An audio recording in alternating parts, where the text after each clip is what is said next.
স্বাস্থ্যকর্মীর বা টিকাদান কর্মসূচিতে যারা যুক্ত এরকম কোনো কর্মীর নিয়োগ বা তাদের অভাব আছে।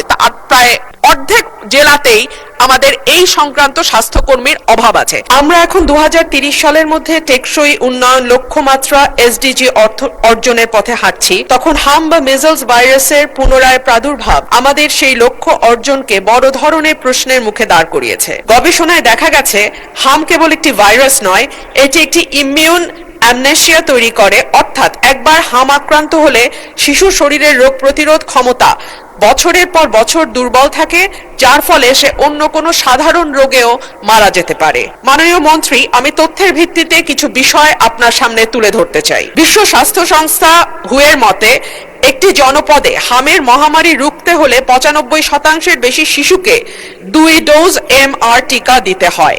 কিন্তু করোনা পরবর্তী সময়ে আমাদের নিয়মিত টিকাদান কর্মসূচিতে যে গ্যাপ তৈরি হয়েছে তার সুযোগ নিচ্ছে এই ভাইরাস।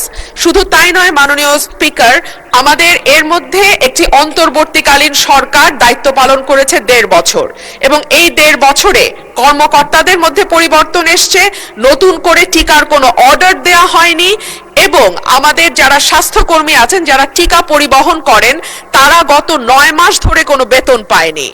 দেখা গেছে আমাদের প্রায় 35টি জেলাতে 45% স্বাস্থ্যকর্মীর বা টিকাদান কর্মসূচিতে যারা যুক্ত এরকম কোনো কর্মীর নিয়োগ বা তাদের অভাব আছে। প্রায় অর্ধেক জেলাতেই আমাদের এই সংক্রান্ত স্বাস্থ্যকর্মীর অভাব আছে। সেই সবকিছু মিলিয়েই আজকে এই হামের ভয়াবহতা।